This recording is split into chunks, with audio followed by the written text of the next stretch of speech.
Alléluia. Tourne encore nos cœurs vers le Seigneur Jésus ce matin. La Pentecôte n'est pas un moment historique pour nous. Elle dépasse cette chambre haute il y a 2000 ans.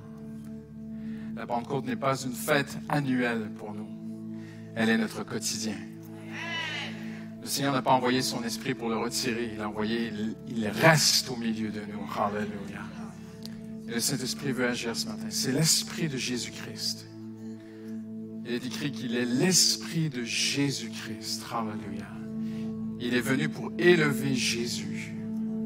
Il est venu pour glorifier Jésus dans ton cœur. Il est venu pour magnifier dans ta vie l'œuvre de la croix. Alléluia.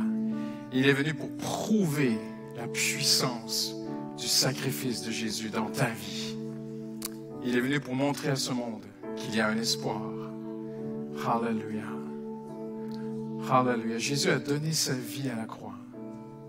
Il est mort, ressuscité, monté à la droite de Dieu pour que tu reçoives l'Esprit de Dieu dans ta vie. Non pour t'amener dans des choses déréglées ou bizarres comme certains le font, mais pour amener un équilibre de vie.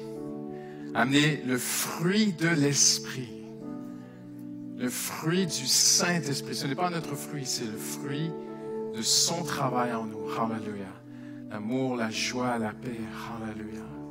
Il est venu pour te diriger, te garder, te guider, te transformer. Alléluia. Tourne ton cœur un instant encore ce matin. Alléluia. Fais juste accorder à Dieu toute ton attention. C'est tout ce que Dieu a besoin. Alléluia. Alléluia. Alléluia. Alléluia. Précieux Jésus. Qu'as-tu besoin que Dieu n'a pas pour toi? Qu'as-tu besoin que le Saint-Esprit ne peut pas faire dans ta vie? Alléluia, alléluia, alléluia. N'est-ce pas le meilleur moment maintenant pour revenir à lui? N'est-ce pas le moment maintenant juste pour tout lui donner, tout lui abandonner? Alléluia. Holy Spirit of God, we worship you, Jesus. We worship you, Jesus. Tous les amoureux de Jésus, levez vos voix vers le Seigneur. Adorez Jésus un instant. Alléluia. Lève ta voix. Ceux qui sont baptisés du Saint-Esprit, priez en langue un instant ce matin. Alléluia.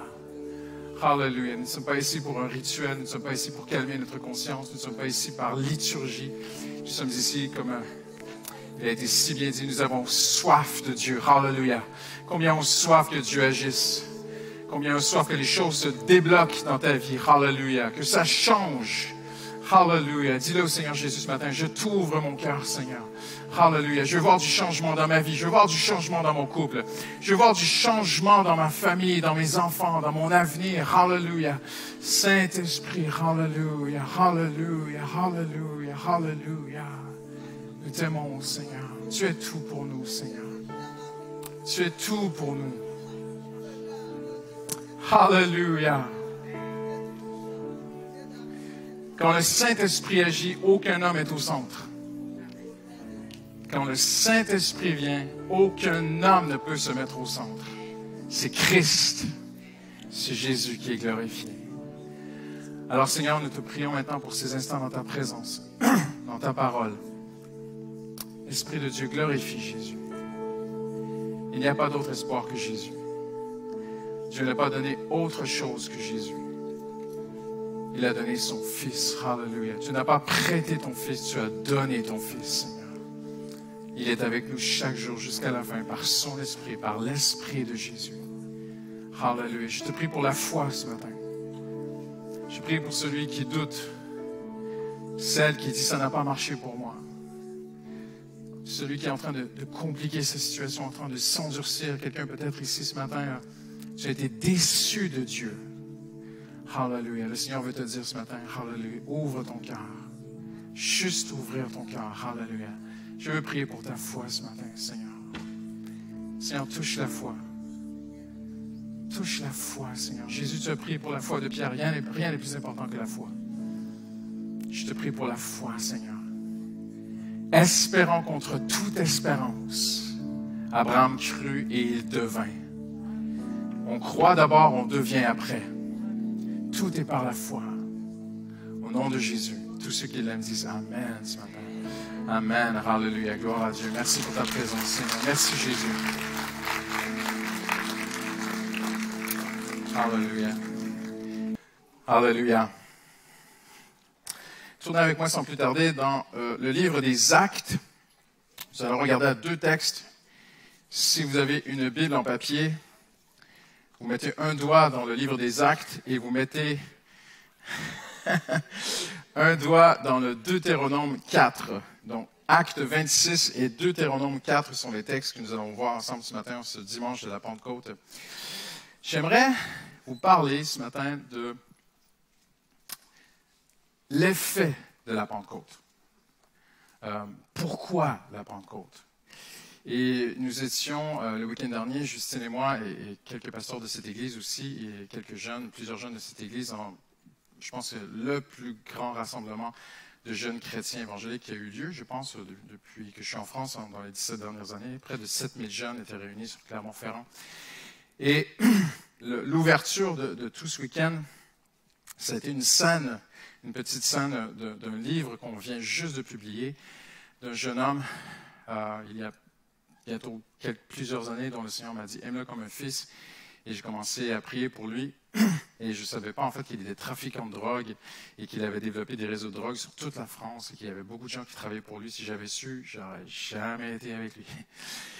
Mais le Seigneur a touché ce jeune homme en boîte de nuit à 2 heures du matin à travers la musique, la drogue, la cocaïne, les prostituées, l'alcool, tout. Les gens qui dansaient autour de lui. Le Saint-Esprit est venu. Il a touché ce jeune homme en pleine boîte de nuit. Et il est rentré chez lui. Il a tout laissé tomber. C'est lui qui avait tout organisé la soirée. Il a tout laissé tomber là. Il est rentré chez lui et il a donné son cœur à Jésus. C'est extraordinaire ce que le Saint-Esprit peut faire. Et il a donné son témoignage là-bas. Et on est en train de publier un livre qui est présenté ce matin à Logne. Et il est là-bas aussi avec Pasteur Sam. Il viendra ici aussi. Mais ce qui m'a marqué le plus dans ce week-end, c'est qu'on lui a demandé avec un pasteur bien sûr qui l'accompagne parce qu'il est encore jeune dans la foi, de faire un atelier sur les addictions. Et moi, j'ai grandi dans l'Église. Et j'ai été à des congrès de jeunes quand j'étais adolescent. Et la salle, l'atelier où personne ne voulait aller, c'était l'atelier sur les addictions. C'était la honte. Un jeune qui met sa main sur la poignée de porte et qui entre dans cette salle, il était tagué, on avait des préjugés. Voyez-vous? Et il y avait un grand hall, hein, c'était au Zénith de Clermont-Ferrand là-bas. Il y avait un grand hall et les jeunes venaient par centaines de milliers et regardaient ce qui s'affichait, un peu comme quand tu vas au cinéma, quelle salle on doit aller, tout ça. Et l'atelier sur les addictions était plein. Les jeunes faisaient la queue, ils ont refusé, les jeunes et tout. Il y a même un atelier, je devais rentrer avec Justin, on n'a jamais pu rentrer. Ils ne voulaient pas nous laisser rentrer. Je disais, mais je suis le pasteur, là, on ne pouvait pas rentrer, il n'y a plus de place. Et j'ai ouvert la porte, il y avait des jeunes assis autour par terre. Là, on n'est plus dans les normes ERP pompiers. Hein. Là, il y avait du monde partout, chez partout. Et on lui a même demandé de faire un 7e atelier, parce que les jeunes voulaient vraiment aller à cet atelier sur les addictions. Justine et moi, on a passé du temps là-bas, on a fait quelques ateliers avec eux. Et ce qui m'a marqué, c'était de voir à quel point cette jeunesse n'a plus d'honte, de tabou sur les addictions. Ils étaient là, présents. Et à la fin de chaque atelier, il y avait une période, avant de prier pour eux, il y avait une période où les jeunes pouvaient poser des questions. Et on voyait littéralement les jeunes lever la main, sans aucune gêne. Qu'est-ce qu'on fait avec ceci, cela? Je suis prêt avec ceci, je suis prêt avec cela. Et je réfléchissais, je priais pendant que les jeunes parlaient. Et puis les jeunes venaient devant, on a passé des moments de prière avec eux. Et aucune gêne. Moi, je demandais aux jeunes, pourquoi tu t'avances? Et je me souviens, une jeune femme s'est avancée comme ça. Elle pensait qu'elle allait s'en sortir, tu vois. Elle s'est avancée comme ça, payez pas de mine, elle baisse la tête. Je lui dis, pourquoi tu t'es avancée dans un atelier sur les addictions? Pourquoi tu es devant? Là, je vois ses yeux s'ouvrir. Ah, je vais être obligé de le dire. Mais après, elle se reprend. Aucune gêne. Je sors en boîte, je me drogue, problème d'alcool, problème de ci, problème de ça, problème de pornographie et tout.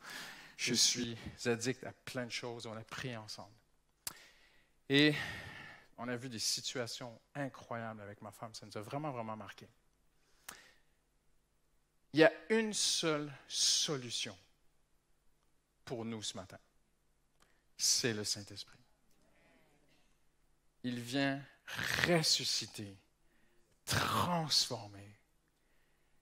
Littéralement, il ressuscite des vies. Et on va aller dans une grande simplicité, si vous le voulez bien. Je n'ai pas d'autre évangile à vous proposer, mais il marche. Il est simple. Pas besoin de faire un show ce matin, pas besoin de faire un spectacle. Je ne fais pas un spectacle ici. Mais je vous présente l'Évangile, tu ouvres ton cœur à Dieu et le Saint-Esprit fait le reste. Amen. Et ça marche, l'Évangile. Alors, on va aller dans Acte 26, si vous le voulez bien, et nous allons voir ensemble que la chose la plus improbable pour l'homme demeure la vérité la plus indispensable. Tournez-vous à la personne à côté de vous et dites-lui, la chose la plus improbable est la chose la plus indispensable. Vous êtes capable de dire ça?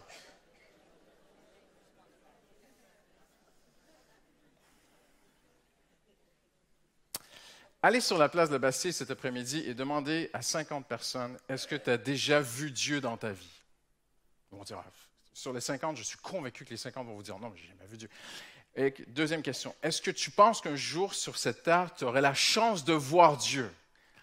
Pour l'être humain, c'est la chose la plus improbable, voir Dieu. Déjà, on ne l'a tellement pas vu qu'au final, on a décidé qu'il n'existait plus. Mais, d'après la Bible, voir Dieu, c'est la chose indispensable pour que le Saint-Esprit transforme ta vie. Et je vais vous le prouver bibliquement ce matin. Donc, la chose la plus improbable pour les hommes demeure la chose la plus indispensable. Et le Saint-Esprit agit, mes amis. Il continue d'agir. Il y a 2 semaines, un jeune homme a téléphoné à Justine et moi, il revient au Seigneur. Rétrograde, je ne raconterai pas son histoire. Le Seigneur l'a touché chez lui, il y avait un mauvais esprit en lui. Il a été délivré dans son séjour simplement par le Saint-Esprit. Hallelujah. Amen. Et puis il me dit, Pasteur Christian, il faut que je te raconte. Je travaillais dans une boîte de nuit et le barman de la boîte de nuit a rencontré Jésus. N'est-ce pas incroyable? J'aimerais vous dire, Jésus va dans les boîtes de nuit. Hallelujah. Et le seul espoir pour notre génération, c'est le Saint-Esprit.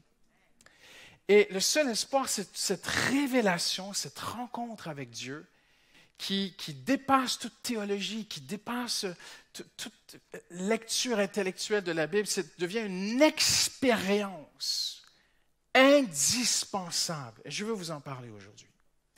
Et comme Paul dit à Agrippa, au chapitre 26, verset 2, il dit « Je te prie de m'écouter avec patience. » Alors, vous allez être Agrippa ce matin et moi, je vais faire Paul. Et je vous prie de m'écouter avec patience ce matin. OK? Voir Dieu est notre plus grand besoin. Et pour vous mettre dans le contexte, on est vers la fin du livre des Actes. On dit les Actes des Apôtres, mais plusieurs croient qu'on pourrait dire aussi les Actes du Saint-Esprit, n'est-ce pas? Hein? Et c'est vraiment, on voit la présence, la puissance du Saint-Esprit dans le livre des Actes. Et Paul se fait attraper par les Juifs religieux qui n'en peuvent plus de son évangile et qui veulent le tuer. Il le livre aux soldats romains. Il va aller devant le gouverneur Festus et puis il va présenter sa cause devant le roi Agrippa au chapitre 26. Et il va lui dire, je vais te parler, je te prie de m'écouter avec patience. Et Paul va nous montrer que, notre plus grand besoin est de voir Dieu. Mais que 2, c'est le plus cher désir de Dieu. J'aimerais vous encourager ce matin.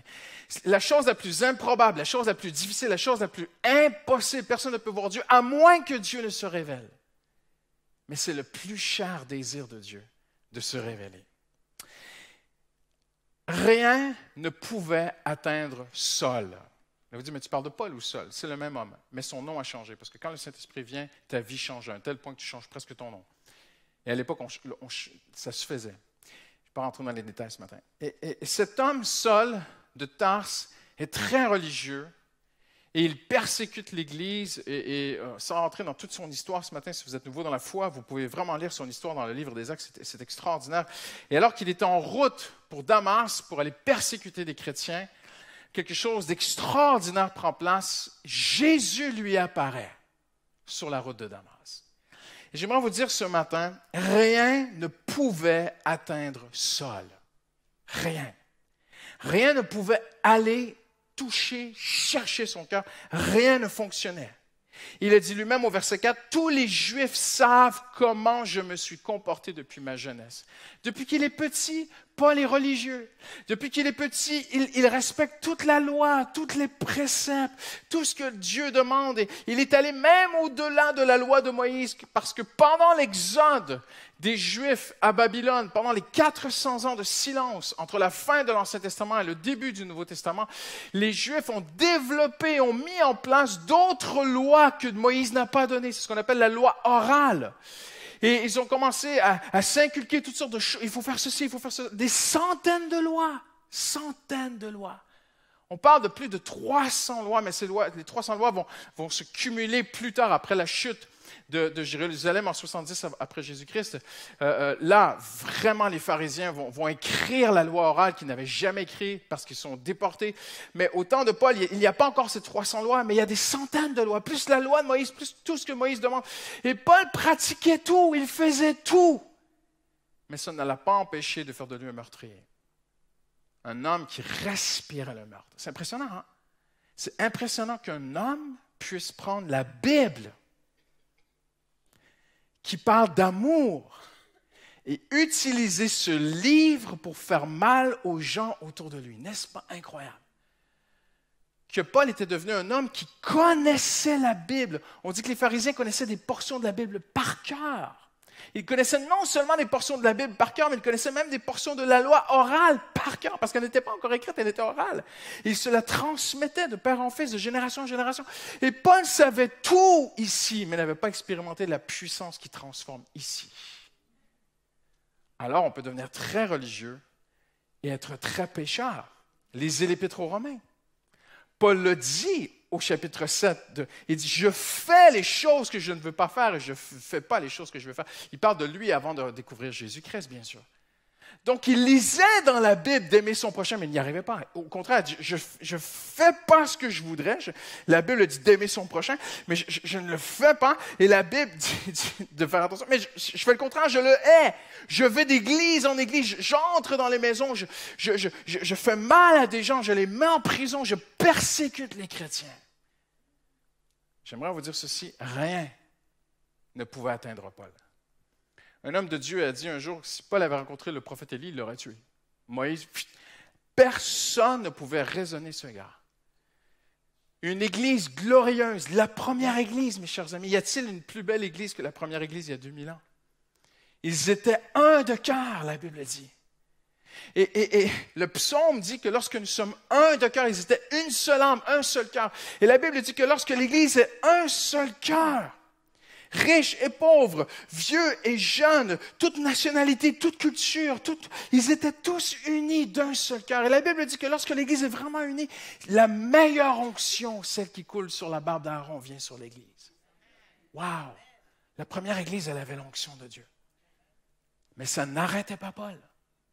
Je vous bouscule ce matin. Wow!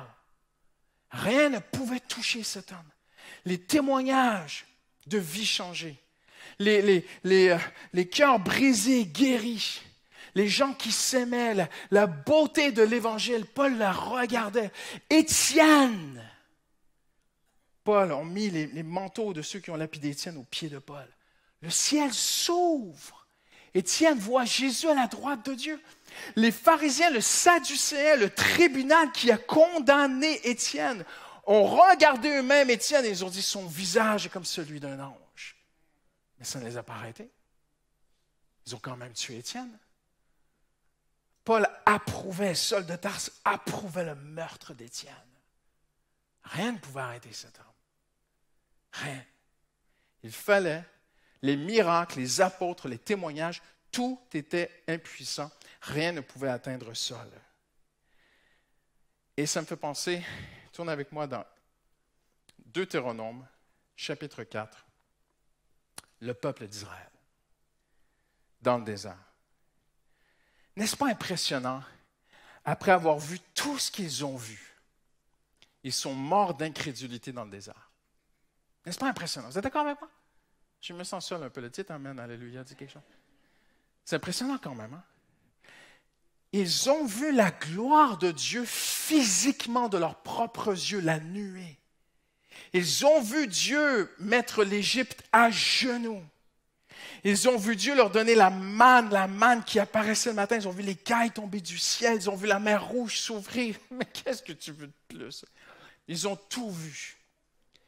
Et pendant 40 ans, après 40 ans à vivre avec eux, Moïse écrit le Deutéronome. Le Deutéronome, d'après les théologiens, le Deutéronome, c'est un peu, on dit en anglais, legacy, je ne sais pas comment dire en français, ce que personne m'aide.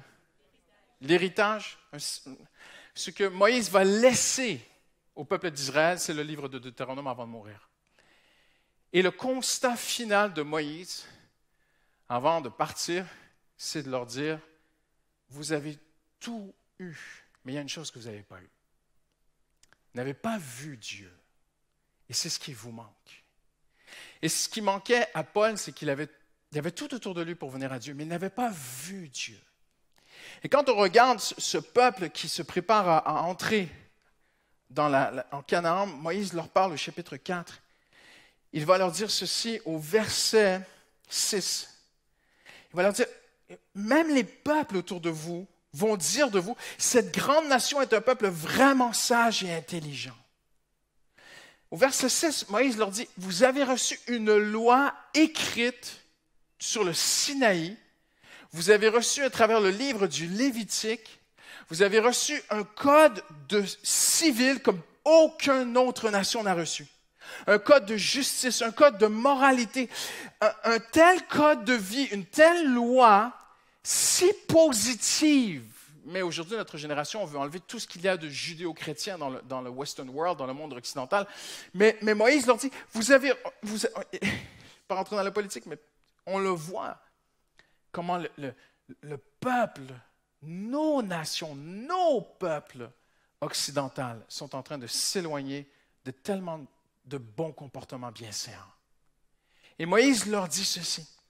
Il leur dit, quand les autres peuples vont vous regarder, Israël, ils vont dire, « Wow!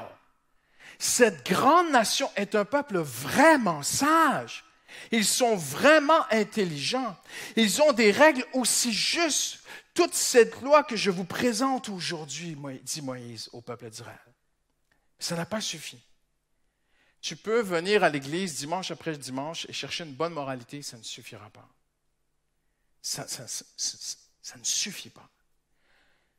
Ils eurent à disposition une sagesse inégalée dans la main de Dieu pour eux.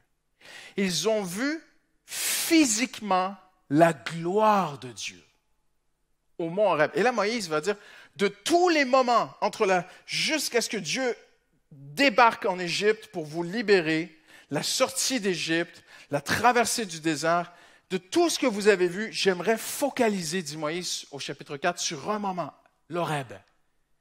Quand Dieu vous est apparu, vous avez vu la montagne embrasée, et vous avez vu la gloire de Dieu. Vous avez vu la montagne dans une nuée incroyable. La montagne était embrasée, les flammes s'élevaient jusqu'en plein ciel. Quelle scène quand même que tout un peuple voit cela. Il y avait des ténèbres, des nuées, de l'obscurité. L'Éternel vous a parlé du milieu du feu. Vous avez entendu le son des paroles de Dieu. Wow! Combien pensent que si Dieu apparaissait sur la place de la Bastille aujourd'hui, ça changerait quelque chose en France? Mais ça ne changerait rien. Parce que la nature humaine, elle est comme ça. Il y a même un récit dans le livre des Juges où un ange apparaît du ciel, prêche à Israël. Vous allez trouver ça dans la Bible. Mais l'homme est tel, ils vont retourner à leur péché. Rien ne pouvait arrêter Saul, rien ne pouvait changer le peuple d'Israël. Rien ne pouvait les toucher, les atteindre au cœur. La voix de Dieu leur est audible. Certains vont dire, mais si je vois Dieu physiquement, ça va être extraordinaire. Si je pouvais entendre vraiment audiblement sa voix. Eux, ils l'ont entendu, ça n'a pas changé. Aucune nation n'a eu un Dieu si près, a dit Moïse. Un Dieu si disponible toutes les fois que nous faisons appel à lui. N'est-ce pas un Dieu fidèle? Moïse dit toutes les fois pendant 40 ans, dans le désert que nous avons fait appel à lui, il a répondu. Mais ça ne suffit pas. Et là, Moïse va dire quelque chose qui est très intéressant. il va dire ceci. L'Éternel vous a parlé du milieu du feu, vous avez entendu le son des paroles de Dieu, mais vous n'avez pas vu de représentation, vous avez seulement entendu sa voix. Il y a deux sens ici. Il y a un sens d'abord que Dieu ne voulait pas que le peuple d'Israël ait d'idoles, qu'il ne se fasse des idoles physiques, de bois, de pierre, d'or. Donc, vous ne verrez pas Dieu, parce que Dieu ne veut pas être dessiné. Nous sommes d'accord. Cependant, Moïse va utiliser le fait qu'ils n'ont pas vu Dieu aussi comme un avertissement. Regardez ce qu'il leur dit. Vous n'avez pas vu de représentation, vous avez seulement entendu une voix, verset 15. Puisque vous n'avez vu aucune représentation le jour où l'Éternel vous a parlé du milieu du feu à l'Horeb, veillez attentivement sur vous. Et là, le Seigneur leur dit, il manque quelque chose dans ta vie. Tu as tout sur Dieu, mais tu n'as pas vu Dieu. Rencontré Dieu. Et je veux te parler ce matin d'une rencontre spirituelle, intérieure, qui est l'œuvre du Saint-Esprit, qui est le but de la Pentecôte. Et une révélation intérieure de qui est Dieu va changer ta façon de penser, va changer ta façon de te comporter. Je vous le dis. Je ne veux pas le répéter, mais je vais le répéter. Ça fait 30 ans que je suis pasteur. Il n'y a rien qui peut sauver un couple. Aucune méthode, aucun pasteur, aucun psychologue, personne, aucun bouquin ne va sauver un couple. Mais quand le Saint-Esprit commence à changer la façon dont monsieur pense, ça change un couple. Et madame aussi.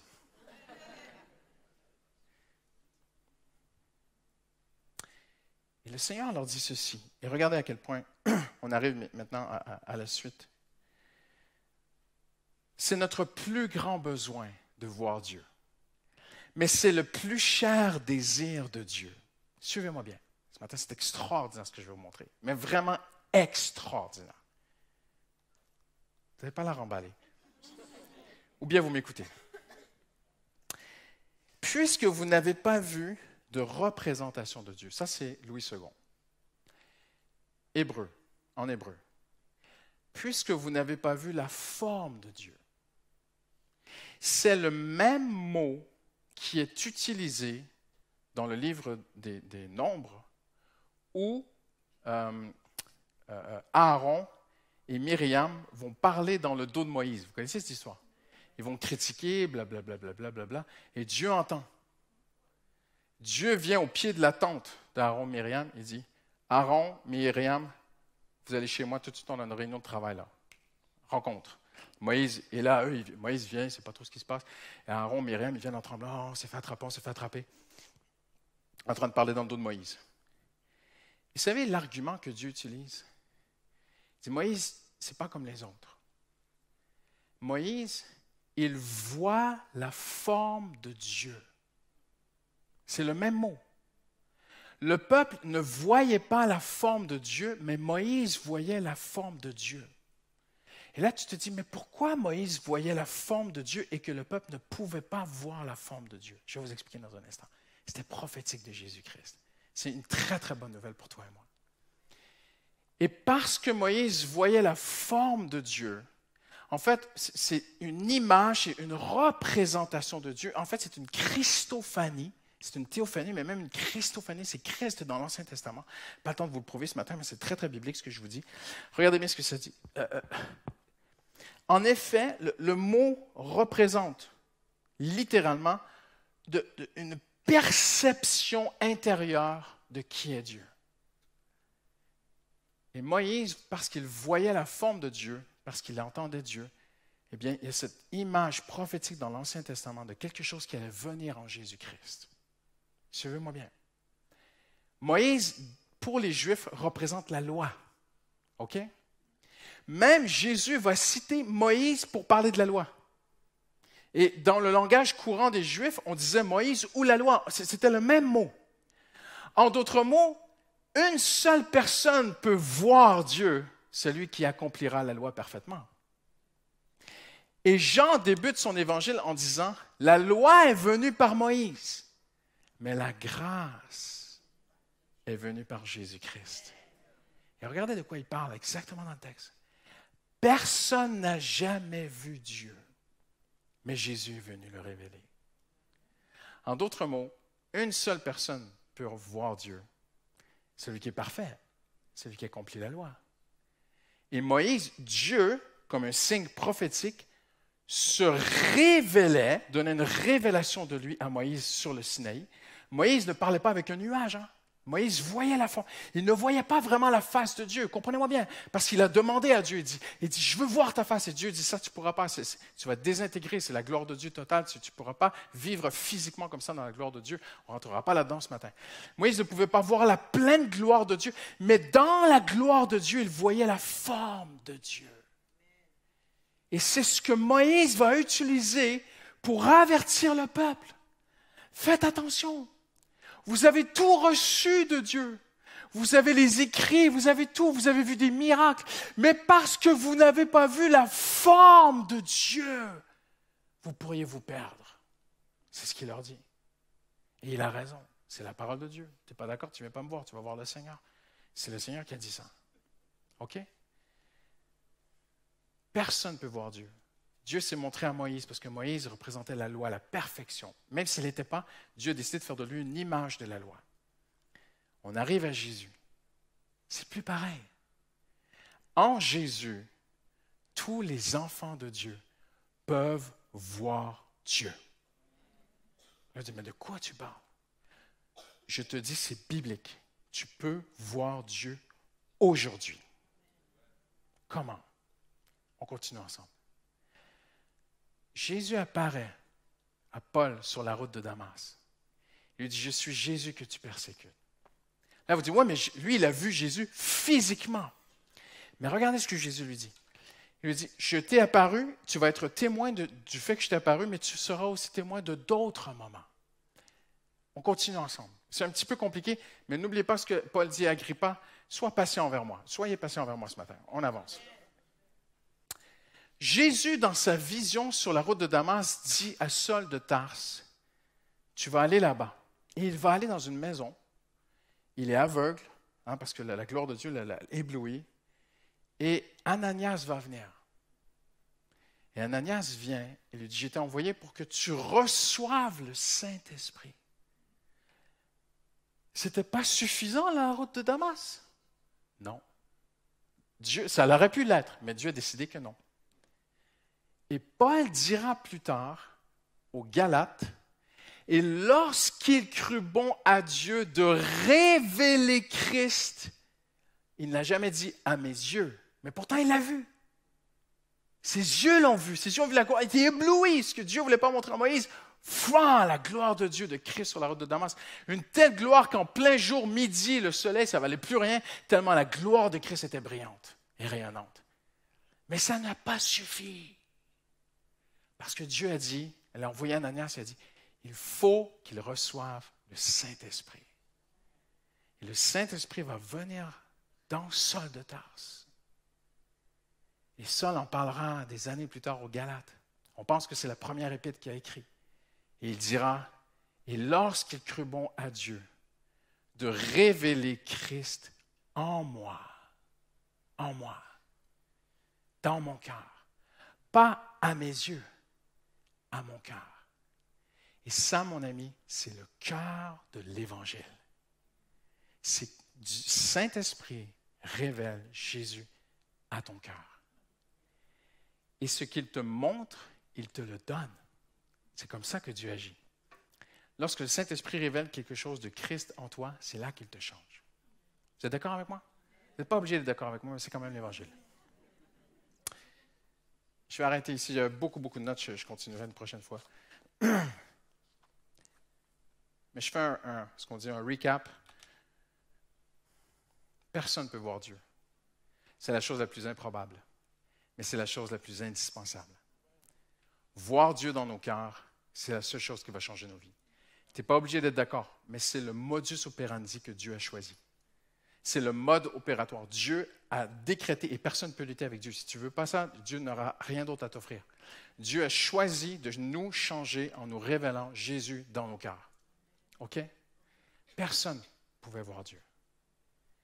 Le peuple a tout eu, mais il n'a pas vu Dieu. Alors il est en danger. Il n'avait pas vu la forme de Dieu. Mais Moïse voyait la forme. Parce que Moïse représente la loi qui est parfaite. Jésus est venu. Hallelujah. En Jésus, maintenant, je suis parfait. Ah, mais pasteur, tu as encore des choses à changer dans ta vie. Tu as raison. Je vais t'en parler dans 1 minute en plus. Mais, parce que j'ai Jésus en moi et que je suis en Jésus, maintenant, je suis dans la grâce de Dieu. Et la grâce de Dieu, c'est de me révéler Jésus. Et quand Jésus se révèle à moi, je change. Je vais terminer, j'espère que les musiciens vont s'approcher. Je vais terminer avec un petit témoignage personnel. Quand j'étais jeune pasteur, j'ai commencé très très jeune à être pasteur. Énormément de pression quand tu commences jeune comme ça. J'avais 22 ans, à temps plein, pasteur de jeunes, beaucoup de jeunes à m'occuper. Et j'étais sous pression. Donc ça n'excuse pas, mais j'étais sévère avec les gens. J'étais tac, tac, tac, tac. Et un jour, un pasteur vient me voir, il me dit, Christian, j'aimerais te parler, est-ce que je peux te parler? Je dis, oui, ça soit dans mon bureau, tout ça, je suis au Canada, à l'Église Nouvelle Vie. Et puis, il me dit, écoute, j'ai un de tes responsables qui est venu me voir. Tu es venu voir toi, mais il travaille avec moi. Oui, mais en fait, il a peur de toi. Il a peur de moi. Oui, parce que bon, tu es un petit peu dur avec lui, tout ça, non. Il est venu me voir, il dit, j'aimerais parler à Christian, mais je n'arrive pas à lui parler, il n'est pas accès. Donc, je viens de voir pour lui. Je dis, OK, mais écoute, je vais le recevoir demain, il n'y a pas de problème et tout. Et puis il dit, mais il n'y a pas que lui. Il y en a un deuxième, il y en a un troisième, il y en a un quatrième. Mais je dis, mais c'est une mutinerie, leur truc et tout. Il me dit, écoute, mon frère, je t'aime avec l'amour de Jésus, mais peut-être qu'il était un peu dur avec les gens, toi. Moi, je suis un homme de prière, de la parole, je n'ai pas de péché dans ma vie, c'est eux, ce sont des jeunes, ils n'ont rien compris et tout. Et ça commence à me travailler ce truc, tu vois. Et je rentre chez moi le soir, si on peut peut-être juste un petit peu réduire le son ici, merci. Je rentre chez moi le soir et ma femme est en train de, je me souviens d'autres, on en a reparlé cette semaine. Ma femme est en train de tourner la soupe. J'ai déjà raconté ce témoignage ici, mais je sens que je dois le raconter encore. Ma femme est en train de tourner la soupe comme ça. Et je suis très, très perturbé par cette histoire. Je m'approche d'elle dans la cuisine. Je dis, chérie, tu ne sais pas ce qui se passe à l'église. Il y a des gens qui disent que je suis dur et tout. Non. Et puis ma femme, elle ne dit rien. Quand ta femme ne dit rien, c'est qu'elle parle très fort. Alors, je suis à côté d'elle. Je dis, mais tu dis rien. Est-ce que je suis dur? Ici aussi, à la maison? Avec toi? Pas avec les enfants. OK, c'est bon, j'ai compris. À partir de maintenant, je serai doux. Je décrète, je serai doux à partir de cet instant. Le lendemain, je rentre au bureau, je prends des post-it. Vous connaissez les post-it? C'est des petits collants, là. Et j'écris, mais vous allez croire que c'est une comédie, mais c'est vraiment vrai ce que je vous dis. J'écris « doux » sur le post-it. Je colle le post-it derrière ma porte. Dites pas amen, parce que ça finit mal. Je colle le post-it derrière ma porte et quand quelqu'un toque à ma porte, au lieu de dire « ouais, oui », mais j'avais envie de dire « oui, entrez ». Non, vous ne me dérangez pas du tout. J'étais au téléphone, j'avais 14 dossiers à gérer, mais ça me fait plaisir de vous recevoir. Je mettais un post-it doux sur mon téléphone. J'avais un téléphone fixe dans mon bureau, comme ça, avec, vous savez, on peut répondre dans les bureaux. Et au lieu de « bonjour », dans mon agenda, partout dans ma Bible, il y avait des post-it partout. Être doux, il faut que je sois doux. Après 14 jours, j'étais épuisé. Vous savez, parce que ce n'était pas naturel. Ce n'était pas le Saint-Esprit. C'était la chair, c'était la nature humaine qui essaie de se changer. Le Saint-Esprit est venu pour nous rendre doux. Voici comment. Après 14 jours, je suis épuisé. Je descends au sous-sol chez moi et je tombe à genoux devant Dieu. Et je pleure, je craque. Parce qu'un homme de Dieu avait dit un jour, tout ce qui est inflexible va craquer. Vous savez, la tour Eiffel, elle est flexible, hein? Mais c'est du fer, c'est du métal. Non, ils ont prévu qu'elle puisse bouger, le chaud, le froid, qu'elle soit flexible. Tout ce qui est inflexible va casser à un moment donné. Là, j'ai cassé, tombé à genoux devant Dieu. Seigneur, je n'arrive pas à être doux, au secours, aide-moi, Seigneur Jésus. Et alors que je suis à genoux, le Saint-Esprit est fidèle. Hein? Quelque chose me vient à l'esprit, une pensée, il me dit, va dans ta bibliothèque, parce que je suis en train de prier. Et je pense à Jésus dans ma prière. Je dis, mais Seigneur, toi, tu as dit, recevez mon enseignement, car je suis doux. C'est extraordinaire. Et il y a une très belle traduction de la Bible qui dit, mettez-vous à mon école, car je suis doux. Et là, tu as un pasteur dur. Là, va dire, c'est possible d'avoir des pasteurs durs, mais les pasteurs, ils ne sont pas parfaits. Je suis à genoux et je dis, Seigneur, je voudrais être doux comme Jésus. Je voudrais vraiment devenir comme Jésus. Et quelque chose me dit, va dans ta bibliothèque. Je voudrais être doux comme Christ. Comme Jésus-Christ. Il y a une pensée qui me vient. Va dans ta bibliothèque. Il y a un livre qui s'intitule « Comme Christ ». Ah bon? Et il y a un chapitre, le titre du chapitre, c'est « Comme Christ dans sa douceur ». Non, j'entends des voix, c'est pas possible. Je vais dans ma bibliothèque, je cherche, et je vois un livre qui s'appelle « Comme Christ ». Je l'ouvre, je regarde la table de matière, je commence à flipper. Et je vois un chapitre « Comme Christ dans sa douceur ». Ah, Seigneur, tu me parles, c'est incroyable. Voyez-vous, Dieu veut nous aider. Dieu nous aime, Dieu t'aime. Il veut t'aider. Hallelujah. Et je m'assois dans mon canapé, je me mets à lire le chapitre « Comme Christ dans sa douceur ». Je ferme le livre, je suis encore plus découragé. Je dis, mais c'est encore pire que je pensais. Il est encore plus merveilleux. Donc, l'écart entre qui je suis et qui il est encore beaucoup plus grand que je pensais. Et je dis, Seigneur, au secours, j'y arriverai jamais, en fait. Et là, le Saint-Esprit me parle et me dit, ne regarde pas à toi, contemple Jésus. Laisse-moi ton cœur, laisse-moi faire. Toi, contemple Jésus. Voir Dieu dans ton cœur. Et je me mets à contempler Jésus et tout ça. Et le temps passe, les semaines passent. Et ma femme travaillait à l'Église Nouvelle Vie et il y avait un petit endroit, il y avait à peu près 30 employés qui travaillaient. Et il y avait un endroit où les employés allaient boire un café, les secrétaires, les standardistes et tout. Et ma femme, elle arrive et il y a 2 secrétaires, 2 adjointes qui sont en train de parler de moi. Et ma femme, ils ne voient pas ma femme arriver, donc ils sont un petit peu gênés. Oh, pardon, on ne parlait pas en mal du pasteur, on ne parlait pas en mal de lui. Et ma femme, elle n'a pas de tabou, donc elle dit, non, il n'y a pas de problème. Elle dit, qu'est-ce que vous disiez? On était en train de se dire, mais qu'est-ce qui change le pasteur Christian? Et ma femme, elle dit, ah bon, racontez-moi.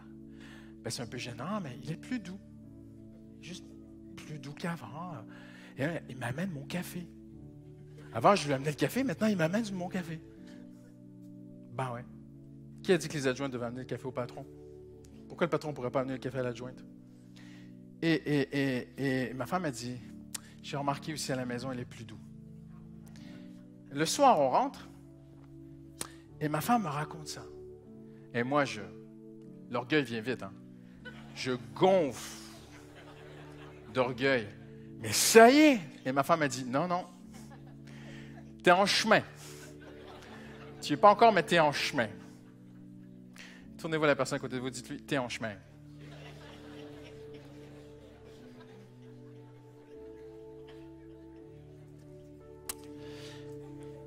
Paul dit aux Corinthiens,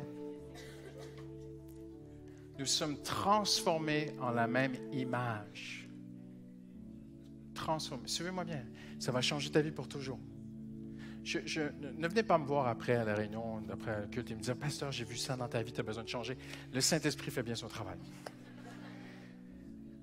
Mais voici ce que je veux dire. Vous n'avez pas vu la forme de Dieu. Là, je vais vous bousculer. On peut traduire en hébreu, vous n'avez pas vu l'image de Dieu. Impressionnant. Et Paul dit, nous sommes transformés en la même image. Ça veut dire, moi qui apprends à connaître Jésus, le Saint-Esprit a été envoyé à la Pentecôte pour me révéler Jésus. Vous êtes avec moi? Ne vous inquiétez pas pour la musique. Et alors que je contemple Jésus, le Saint-Esprit me révèle Jésus. Et alors qu'il me révèle Jésus, il me change. Et nous sommes transformés à la même image. Mais ça ne se fait pas automatiquement, pas du jour au lendemain. Il le dit après, de gloire en gloire, Amen. On se lève ensemble en terminant. Seigneur, merci pour ton esprit. Merci pour la Pentecôte, Seigneur. Merci d'avoir envoyé ton esprit. Tu ne l'as pas prêté, Seigneur. Tu l'as envoyé, répandu dans le monde. Tu as donné ton esprit, Seigneur. Hallelujah. Tu as dit, je vous enverrai le Saint-Esprit. Hallelujah. J'aimerais t'encourager ce matin, avant qu'on se laisse. Tu peux voir Dieu dans ton cœur. Dieu veut se révéler en toi pour que tu sois transformé en la même image. Nous devenons ce que nous contemplons. C'est ça que Paul voulait dire. Hallelujah, hallelujah. Donne ton cœur à Dieu un instant ce matin. Fais juste lui dire, fais juste reconnaître qu'il n'y a rien qui va réussir. Tu n'y arriveras pas par tes propres forces. Personne ne peut le faire pour toi. Mais Jésus l'a fait à la croix. Hallelujah. Il a tout donné sa vie. Il a donné sa vie au complet pour que tu reçoives le Saint-Esprit et que ta vie soit transformée. Hallelujah. Par son Saint-Esprit. Hallelujah. Merci Seigneur. Merci Seigneur. Hallelujah. Juste avant de se séparer ce matin, prenons un instant juste pour l'adorer. Hallelujah. Hallelujah. Vous n'avez pas vu l'image de Dieu au Sinaï. Mais nous, hallelujah, nous pouvons voir Jésus dans nos cœurs. Et Jésus transforme nos cœurs et nos vies. Hallelujah, hallelujah. Reconnais ton besoin ce matin. Reconnais juste ton besoin d'une révélation fraîche et nouvelle et belle de Jésus-Christ à l'intérieur de Dieu, à l'intérieur de toi. Et lorsqu'il crut bon à Dieu de révéler Christ en moi, dit le Seigneur, dit Paul par le Saint-Esprit. Hallelujah, hallelujah, hallelujah, hallelujah, hallelujah, hallelujah, hallelujah. We worship you, Jesus. Tu es notre espoir, rien n'a plus de valeur, rien n'est aussi grand et rien n'est plus beau que ta présence.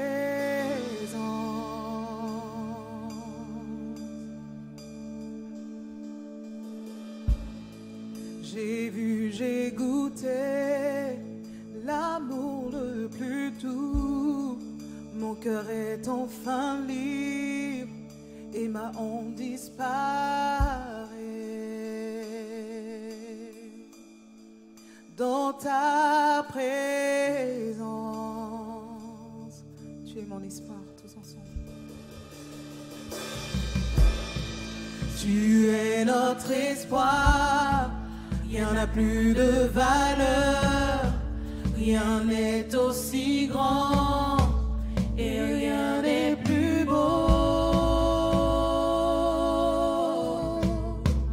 que ta présence. J'ai vu, j'ai goûté l'amour le plus doux. J'ai vu, j'ai goûté l'amour le plus doux. Mon cœur est enfin libre et ma honte disparaît. Dans ta présence, Saint-Esprit, tu es le bienvenu. Saint-Esprit, tu es le bienvenu. Que ta présence vienne inonder ce. Seigneur, notre cœur soupire après toi. Viens nous changer.